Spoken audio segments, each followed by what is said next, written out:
Muy buenas tardes, hermanos, el Señor les bendiga. Vamos a continuar con el estudio del Evangelio de Mateo. Vamos a ir a Mateo capítulo 26, hoy empezamos nuevo capítulo. Y primeramente vamos a leer solamente del versículo 1 hasta el 5, pero vamos a leer también un poco más adelante. Va a ser bastante extenso y nuevamente vamos a tratar de resumirlo. Mateo 26, del versículo 1 al 5, dice así. El título en la Reina Valera es El complot para matar a Jesús. El complot para prender a Jesús.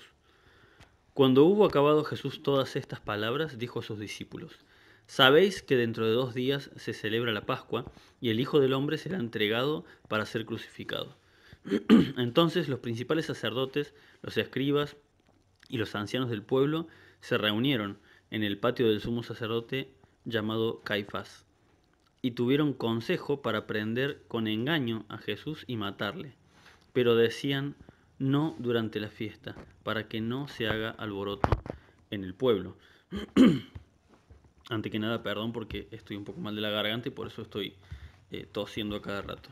Bien, hemos llegado a la recta final de este maravilloso libro que es el Evangelio de Mateo, uno de los 4 libros que nos cuentan la historia de Jesús desde distinta perspectiva, que como ya hemos dicho se complementa con los otros evangelios obviamente, pero este es, podríamos decir, el más completo y el mejor en cuanto a la cronología, en cuanto al orden en el cual pasaron las cosas, como hemos estado viendo, ¿no? Bien, hasta ahora, podríamos decir básicamente hasta el capítulo 25 completo, desde el 1 en adelante, hemos visto a Jesús enseñando y obrando en favor de gente que lo buscaba. Pero ahora vamos a ver, en el final ya de la historia de Jesús, lo vamos a ver aplicar al Señor sus mismas enseñanzas. Lo vamos a ver resistiendo tentaciones y los vamos a ver obviamente mostrando el ejemplo en todo lo que resta. Es muy fácil predicar las cosas y decir lo que está mal y lo que está bien. Ahora, a la hora de la prueba, ahí es donde se ven los verdaderos cristianos. Y sin duda, obviamente que el Señor Jesucristo aprobó esta parte final con un 10, ¿no? Todo lo que Él mismo predicó de amar a sus enemigos, lo puso luego como ejemplo, aún amando y perdonando a uno de los ladrones en la cruz que se arrepintió y estaba crucificado junto a él, aún pidiendo perdón a Dios Padre por los pecados de la gente que lo torturaba porque no sabían lo que hacían. En esos momentos de pruebas donde se pone realmente a prueba y demostramos que realmente lo que predicamos es verdad, ¿no? Leamos, pero antes de todo esto vamos a empezar con esta historia, ¿no? En el capítulo 26, versículo 1 y 2 vamos a leer nuevamente, dice: Cuando hubo acabado Jesús todas estas palabras, dijo a sus discípulos: Sabéis que dentro de 2 días se celebra la Pascua y el Hijo del Hombre será entregado para ser crucificado. Si recordamos, aún estamos en aquel día en el cual Jesús salió del templo y predijo la destrucción del templo. Luego de esta última vez que habíamos visto que él había entrado al templo, había sido cuestionado, primero que nada había hecho milagros de sanidad, le cuestionaron con qué autoridad lo hacía y a todo lo que le decían, él les respondía correctamente y con la palabra de Dios, hasta el punto que la misma Biblia en Mateo dice que ya nadie osaba preguntarle nada, nadie se animaba a preguntarle más nada porque ya los había dejado a todos mudos. Pero vamos a ver ahora a continuación de que no se habían quedado simplemente mudos, sino que se habían quedado enojados verdaderamente con Jesús. Entonces, cuando vemos al principio acá dice: cuando hubo acabado estas palabras, son las palabras que el Señor recitó después de salir del templo, cuando recordemos que salió del templo y los discípulos le mostraban todos los edificios, todo lo que circundaba al templo, a todas las piedras, todo lo maravilloso que estaba construido, y el Señor Jesús les dijo: de todo esto no va a quedar piedra sobre piedra. Y bueno, a raíz de esta declaración, los discípulos le preguntaron cuándo va a pasar esto, cuándo va a ser destruido el templo, cuándo va a ser la destrucción de Jerusalén y qué señales iba a haber del fin de los tiempos. Y durante el capítulo 24 y 25, todo eso fue una disertación de Jesús hacia sus discípulos, no solamente los 12 apóstoles, sino los discípulos que los seguían de cerca, Ya no estaban los fariseos en esta disertación, pero el Señor estuvo hablando durante el capítulo 24 y 25 acerca de todo lo que iba a venir en el futuro y dando varias enseñanzas acerca del fin de los tiempos. Por eso dice, cuando hubo acabado estas palabras, o sea, luego de que terminó todo esto, el Señor Jesús les dice estas palabras, de que, dice el versículo 2, sabéis que dentro de 2 días, no les está preguntando si saben, les está afirmando, sabéis que dentro de 2 días se celebrará la Pascua y el Hijo del Hombre será entregado para ser crucificado. En el versículo 2, el Señor Jesús les reafirma a sus discípulos esto que ya les había anunciado antes, que era de que Él iba a morir. Pero la diferencia es que esta vez les está dando una fecha exacta. Literalmente le está diciendo, esto va a pasar dentro de 2 días. La vez pasada, cuando el Señor Jesús les avisó que era necesario que estas cosas pasaran, Él les dijo, me es necesario ir a Jerusalén, donde voy a ser entregado y voy a padecer mucho por los ancianos de ahí, ¿no? Y bueno, vimos lo que pasó con Pedro, que él se resistió. Luego la segunda vez que el Señor Jesús lo anuncia, ellos se entristecieron. Pero hasta entonces no les había dado una fecha exacta. Ahora literalmente le está diciendo, dentro de 2 días va a pasar esto. Y es muy importante, es muy interesante y raro cómo están contadas, entrelazadas, vamos a ver, 2 historias distintas en 4 fragmentos mezclados. Esta es la primera parte, todo esto que leímos, estos 5 versículos, son la primera parte de una historia que concluye mucho más adelante. Vamos a leer ahora el versículo 3 al 5. Fíjense, dice, entonces los principales sacerdotes, los escribas y los ancianos del pueblo se reunieron en el patio del sumo sacerdote. Fíjense qué curioso que no es en el templo, no es que se reunieron en la casa de Dios, estaban reunidos en la casa de Caifás, en el patio del sumo sacerdote, y tuvieron consejo para prender, o sea, para arrestar con engaño a Jesús y matarle. Pero decían, no durante la fiesta, o sea, no durante la Pascua, para que no se haga alboroto en el pueblo. Lo primero a recalcar, obviamente, es la cobardía de estos líderes, ¿no? Que estaban tramando trampas a escondidas, cuando el Señor Jesús todo lo que les dijo, todo lo que a ellos les ofendió de Jesús, Él se los dijo en público. Él jamás los insultó, jamás los agravió, simplemente les exhibía con la palabra de Dios, con toda honestidad y sin trampa, les refutaba todos sus malos pensamientos, todas sus malas enseñanzas. De hecho, en el Evangelio de Juan, capítulo 18, versículo 20, vemos el arresto de Jesús y el mismo Señor Jesús les reclama esto. ¿Por qué me hacen estas preguntas a escondidas de noche, en privado, cuando yo todo lo que prediqué lo dije en público? Pregúntenle a la gente que me escuchó, ¿por qué me preguntan a mí en privado?, le dice el Señor Jesús. Efectivamente, estos hombres eran obviamente unos hipócritas, ¿no? Y fíjense lo que estaban haciendo, se juntaron en secreto para no solamente para criticar, sino para planear algo en contra de Jesús.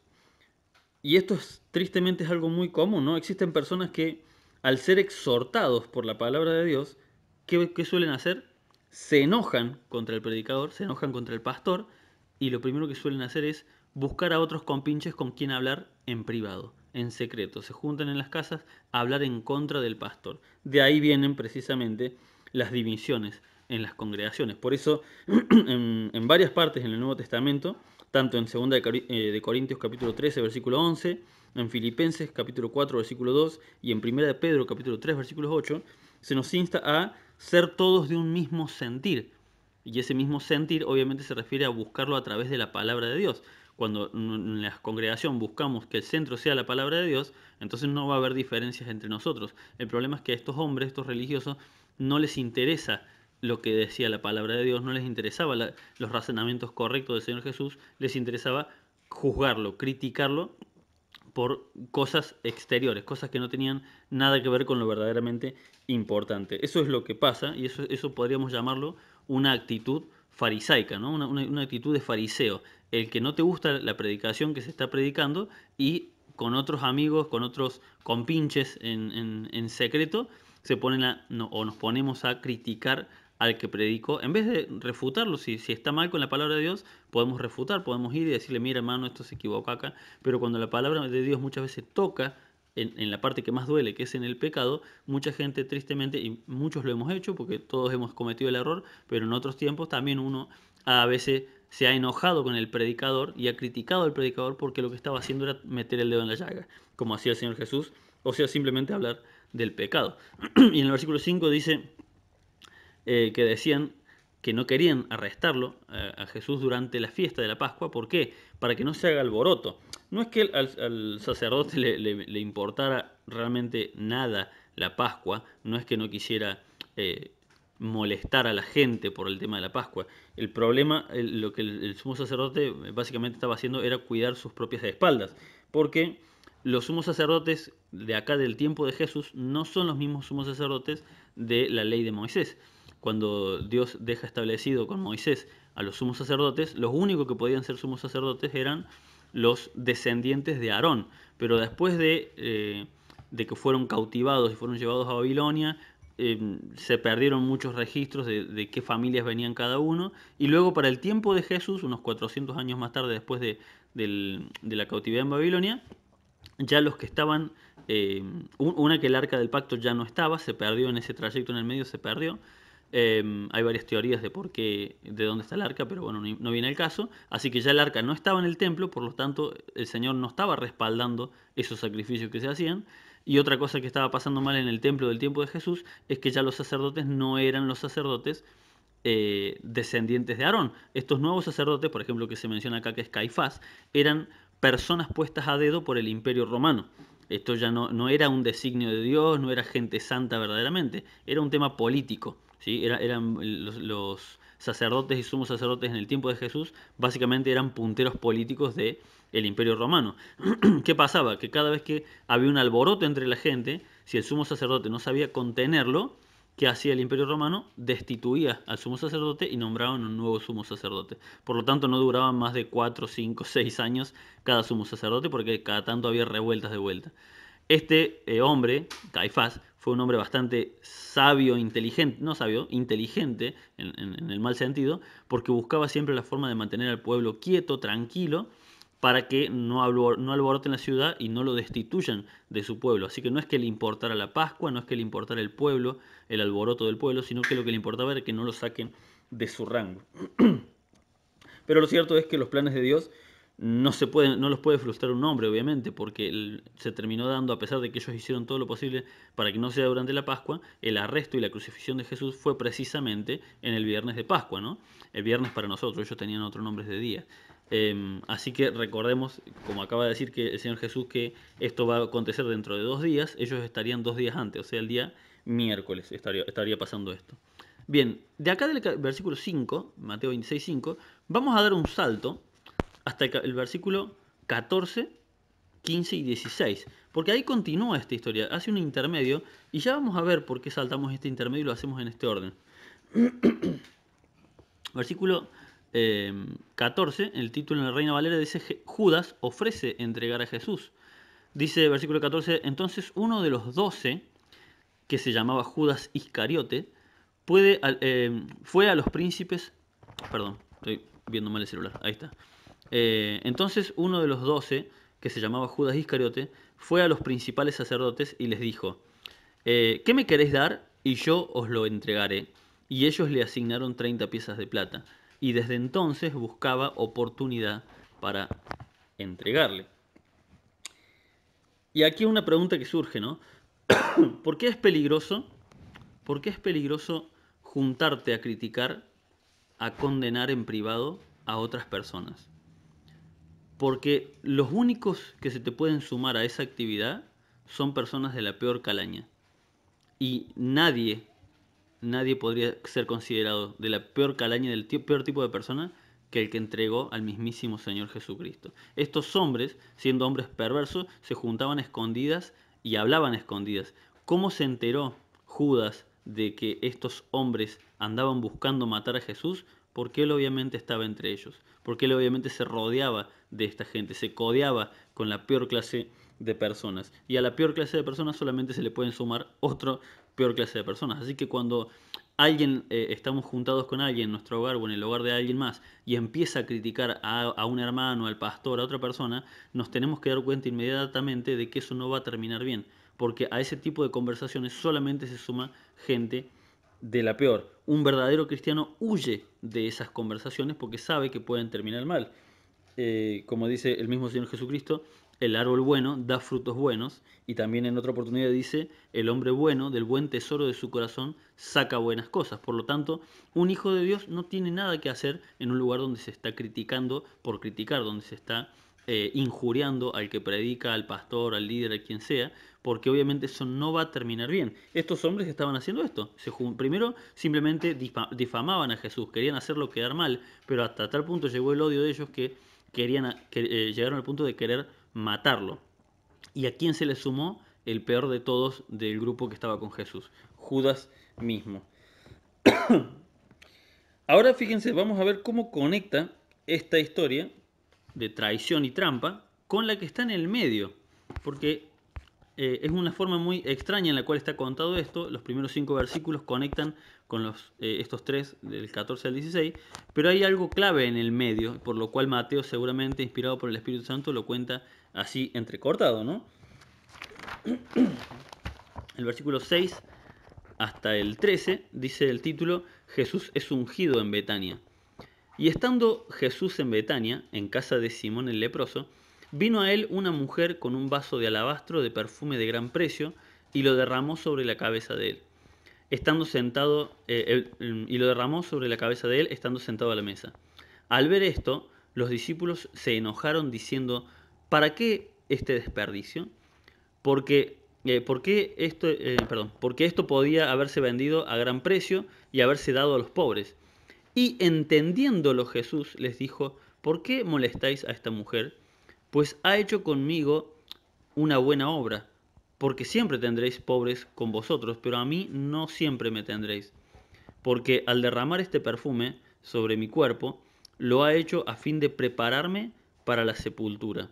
De cierto os digo que donde quiera que se predique este evangelio en todo el mundo, también se contará lo que ésta ha hecho para memoria de ella.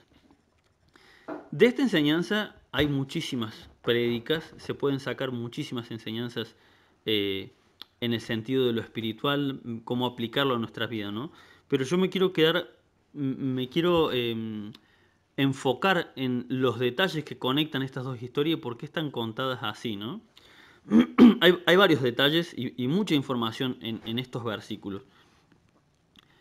Por ejemplo, una de las cosas que acá Mateo no menciona, pero sí la menciona esta misma historia en el Evangelio de Juan, capítulo 12, es que esta mujer era María, no María la madre de Jesús, ni tampoco María Magdalena, la que había sido prostituta. No, esta era la otra María, hermana de Marta y de Lázaro. Eran 3 hermanos que vivían juntos. Lázaro fue aquel al que Jesucristo resucitó. Y Marta y María eran estas 2 hermanas que en una oportunidad el Señor Jesús la visitó y María estaba atenta a sus palabras, mientras que Marta estaba ocupada en los quehaceres. Segundo detalle, tanto Mateo como Marcos dicen, fíjense que dice que los discípulos, en el versículo 8, al ver esto los discípulos se enojaron, ¿sí? Pero en el Evangelio de Juan revela claramente cuál fue el problema, quién inició este problema. ¿Quién fue? Nada más y nada menos que Judas. Ahí dice claramente que fue él de quien salió esta iniciativa de criticarla a María por haber derramado este perfume. Judas fue el que en secreto criticó a María y los hizo partícipes a los otros discípulos. La misma actitud que él tenía en secreto con otros, los malos, los fariseos, también la practicaba, podríamos decir, dentro de la iglesia. ¿Y cómo sé que lo hablaba en secreto con los discípulos? Hay varios detalles que lo indican. Primero, Mateo y Marcos por algún motivo no dicen el nombre, pero Juan dice claramente, lo enfoca netamente en Judas. Fue él de quien salió la idea.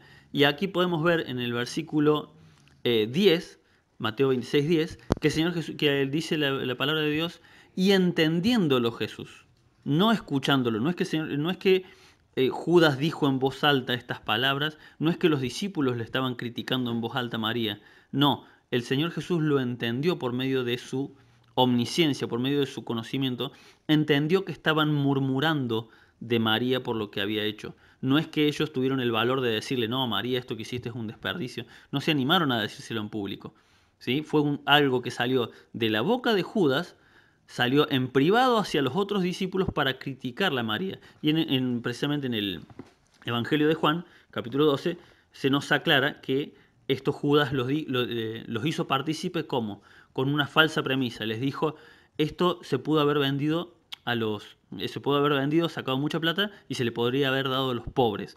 Y dice claramente Juan que esto no lo dijo porque le preocuparon los pobres, sino porque él era ladrón y robaba plata de las ofrendas del ministerio de Jesús, precisamente. Ahí vemos dónde estaba el origen del mal y vemos por qué estas dos historias de la traición de Judas están entrelazadas con esto. A pesar de que Mateo no lo menciona a Judas, cuando leemos Juan vemos que claramente el que inició este problema fue nada más y nada menos que él. Leemos el versículo 7, dice, vino a él una mujer, que ahora sabemos que es María, con un vaso de alabastro, de perfume de gran precio, y lo derramó sobre la cabeza de él, y estando sentado a la mesa. ¿Por qué hizo esto María? ¿Saben por qué María hizo esto de derramar un perfume sobre el mismo Señor Jesucristo, derramarlo completo, a pesar de ser un perfume de gran precio? Porque María escuchaba a Jesús. En el Evangelio de Lucas, capítulo 10, versículo 38 al 42, se nos cuenta esta historia que yo recién mencionaba, acerca de que Jesús visitó la casa de Lázaro, María y Marta. Mientras tanto, Marta estaba limpiando la casa, preocupada por los quehaceres del hogar, y se enojaba con María porque María no la ayudaba. ¿Por qué? Porque María estaba postrada, arrodillada frente al Señor Jesús, escuchando sus enseñanzas, y no iba a salir de ahí. Y el mismo Señor Jesús dice, María eligió la mejor parte, que es escuchar. Obviamente, ¿cuál era la mejor parte? Escucharlo a Jesús. Y si leemos en el versículo 2, dice, versículo 1 dice, cuando hubo acabado Jesús todas estas palabras, dijo a sus discípulos, entre los cuales seguramente estaba María, porque era un gran séquito de personas, no solamente los 12 apóstoles. Dijo a sus discípulos, sabéis que dentro de 2 días se celebra la Pascua y el Hijo del Hombre será entregado para ser crucificado. Y en el versículo 12 dice el Señor Jesús, porque al derramar este perfume sobre mi cuerpo, lo ha hecho a fin de prepararme para la sepultura. Por lo tanto, María era la única que parece que realmente prestaba atención a lo que el Señor Jesús estaba diciendo. Era la única que estaba entendiendo verdaderamente esto va a pasar. Realmente, si el Señor Jesús está diciendo esto, es porque verdaderamente va a morir de acá a 2 días. Entonces, ¿qué hizo? Abrió este perfume de alabastro, que ahora vamos a explicar qué era, lo abrió y lo derramó, dice, sobre la cabeza de Jesús. ¿Qué era este perfume? En el Evangelio de Juan, capítulo 12, versículo 5, donde descubrimos que Judas, el que dijo esto, del que salió, es de él de quien salió esta crítica, Judas dice, este perfume pudo haberse vendido por 300 denarios. O sea, el tipo hasta sabía el precio, era un tipo muy metido en el tema material, en lo económico. Algunos dicen que era precisamente el tesorero del ministerio de Jesús, ¿no? No sé si lo dice exactamente la palabra de Dios, pero bueno, normalmente se suele decir que él era el tesorero. Claro, era un hombre que sabía de matemáticas, era un tipo entendido en la materia.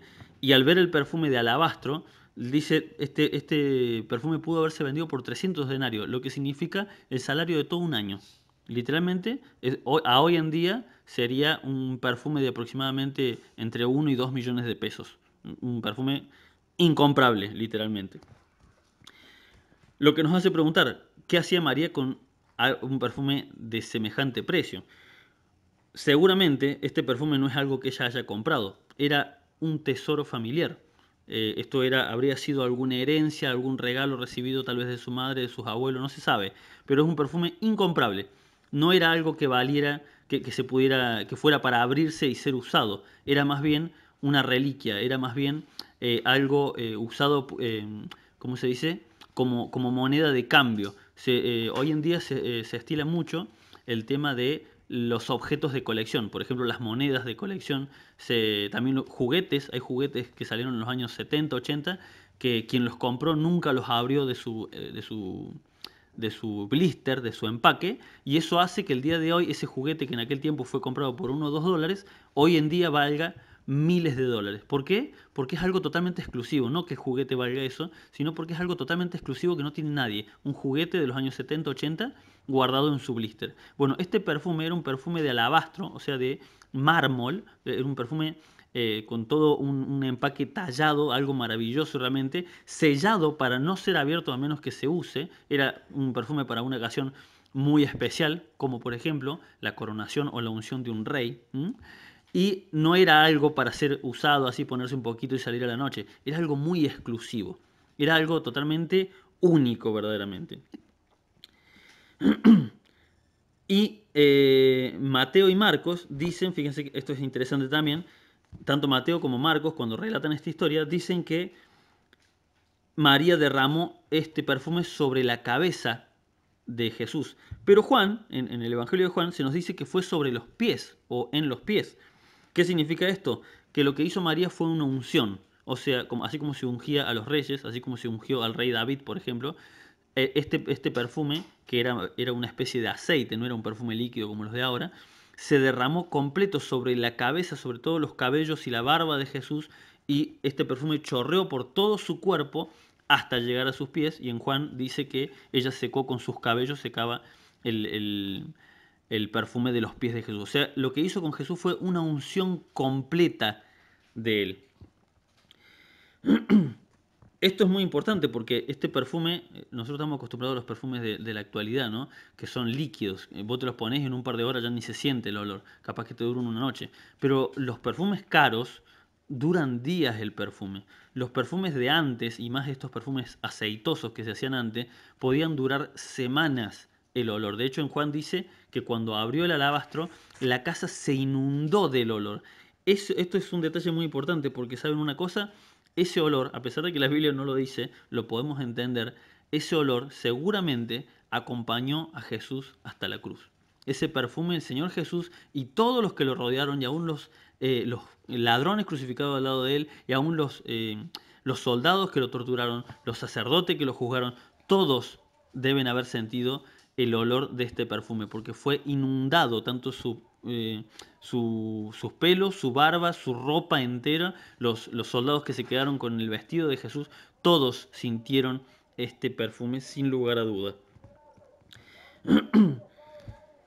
Lo que María hizo con este acto fue ungir a Jesús como el rey de su vida. Si bien cuando el Señor Jesús dice lo estaba ungiendo para su muerte, para su sepultura, esto lo dice porque obviamente a los cadáveres se los ungía, se los perfumaba antes de ser envueltos y guardados en las tumbas. Pero este acto de ungirlo desde la cabeza hasta los pies es un acto que se hacía a los reyes. Por lo tanto, lo que María lo hacía era con la intención de ungirlo como el rey de su vida, entregando lo más valioso que tenía. ¿Qué era este perfume de alabastro? Era básicamente un seguro de vida, porque si estamos hablando de que valía un año de sueldo, era básicamente el seguro que ella tenía guardado en el caso de que pasara algo. En el caso de que, por ejemplo, Lázaro muriera y ellas quedaran sin quien los sostenga, porque antes las mujeres no salían a trabajar como hoy en día. Por lo tanto, cuando las mujeres quedaban sin sustento, quedaban en la ruina muchas de ellas. Esto básicamente podría haber sido, es muy probable que haya sido para María, un seguro de vida que ella tenía reservado con mucho recelo por el valor que tenía económico en el caso de que Lázaro, el hermano de ellas que la sostenía, muriera. Lo curioso es que en Juan, no acá en Mateo, pero en Juan se nos revela, se nos cuenta de que Lázaro murió, pero el Señor fue a la tumba de Lázaro y lo resucitó. Por lo que el significado de este acto de María es inmenso, porque ella literalmente está diciendo: yo confío en vos plenamente, ya no confío en esto que estoy reservando de alto valor para mí, para cuidar mi futuro, sino que María se estaba abandonando totalmente al cuidado de Jesucristo. Por lo cual, de todas estas dos enseñanzas entremezcladas, podemos entender dos cosas muy importantes. De la historia de traición de Judas, podemos entender que las malas compañías solamente nos van a llevar a malos lugares. Dice 1 Corintios capítulo 15 versículo 33 que las malas conversaciones corrompen las buenas costumbres. Y Judas hacía exactamente esto. Tenía malas conversaciones con hombres fuera del grupo, tenía malas conversaciones con los discípulos y los incluía en sus malos pensamientos, y tenía malas conversaciones con los sumos sacerdotes, con los sacerdotes, con los escribas, por lo cual traicionó a Jesús. Así que juntarnos con gente que está criticando y que está hablando mal de otro solamente nos va a llevar a un terrible lugar. Esa es la primera enseñanza que podemos sacar.